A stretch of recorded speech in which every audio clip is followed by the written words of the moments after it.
आरक्षण उपवर्गीकरण कृती समिती नागपूर येत्या 20 जून 2026 ला दीक्षाभूमीपासून भव्य मोर्चा काढीत आहे आणि हा मोर्चा यशस्वी करावा अशा प्रकारची मागणी मी रिपब्लिकन पार्टी ऑफ इंडियाच्या वतीने करीत आहे.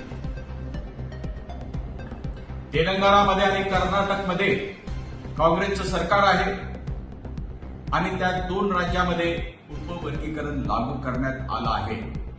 परंतु काँग्रेसने महाराष्ट्रामध्ये उपवर्गीकरणाला विरोध केला आहे आणि तो योग्यही आहे. त्याचप्रमाणे माजी न्यायाधीश चंद्रचूड यांच्या खंडपीठाने जो निकाल दिला होता तो निकालही असाच होता.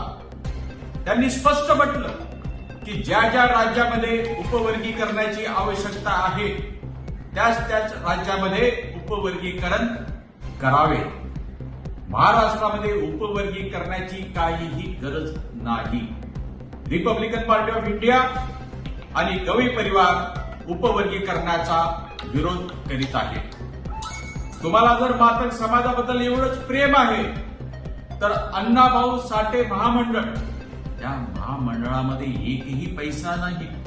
अरे पहिले तिथे पैसे उपलब्ध करून द्या, करोडो रुपये उपलब्ध करून द्या.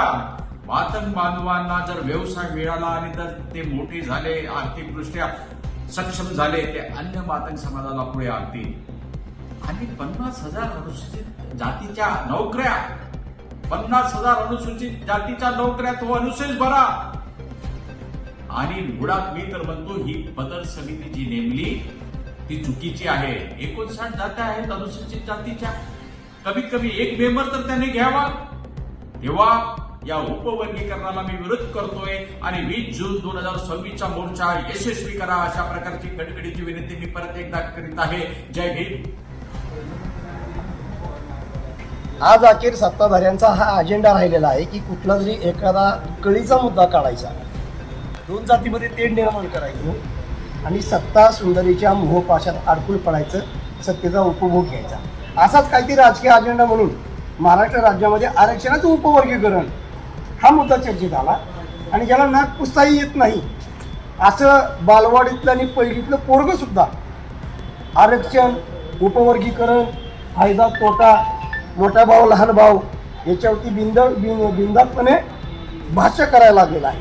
म्हणजे कोवळ्या मनामध्ये आम्ही आमच्या मुलांवरती काय बिंबवतोय हे याच्यातून अधोरेखित होत आहे. रिपब्लिकन पार्टी ऑफ इंडियाचे राष्ट्रीय अध्यक्ष, राष्ट्रीय नेते माननीय डॉक्टर राजेंद्र गवई साहेबांनी त्यावेळेला कर्नाटकचा इम्पिरियल डाटा याच्यावरती अभ्यास केला होता, गोळा केला होता आणि त्यामुळं कर्नाटकला काही अंशी आरक्षणाचा लाभ तिथल्या लोकांना झाला हे सत्य नाकारता येत नाही. कर्नाटक आणि तेलंगणामध्ये जी परिस्थिती तीच परिस्थिती महाराष्ट्रामध्ये आहे का तर अजिबात नाही.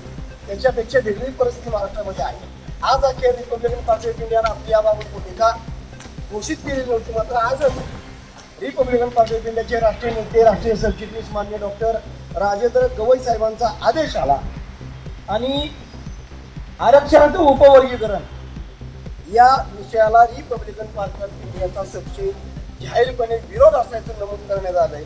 आज आम्ही सातारा जिल्ह्याचे रिपब्लिकन पार्टी ऑफ इंडियाचे तमाम पदाधिकारी, युवक जिल्हाध्यक्ष विशालभाऊ कांबळे, महिला आघाडी जिल्हाध्यक्षा रेखाताई सट्टे, या ठिकाणी आमचे जिल्हा उपाध्यक्ष अनिल धोत्रे, आमच्या अण्णा आहेत सचिन शेंडगे आहेत. आम्ही सर्वांनी मिळून आता जिल्हाधिकाऱ्यांनी निवेदन दिलेलं आहे.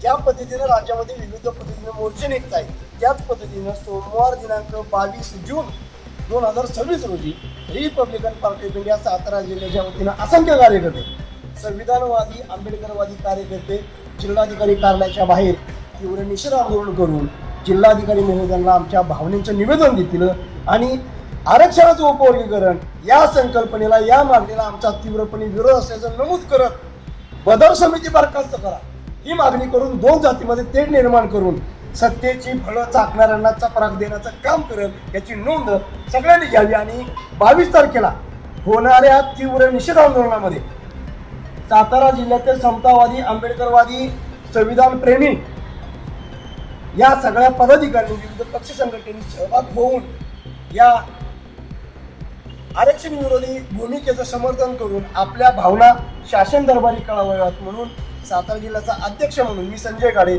सगळ्यांना नम्र निवेदन करतो, 22 तारखेच्या आंदोलनामध्ये सक्रिय सहभाग नोंदवा आणि पुन्हा एकदा एकीची वज्रमुठ महाराष्ट्राच्या दाखवून द्या ही विनंती करतो. जय भीम, जय भारत, जय शिवराय, जय संविधान.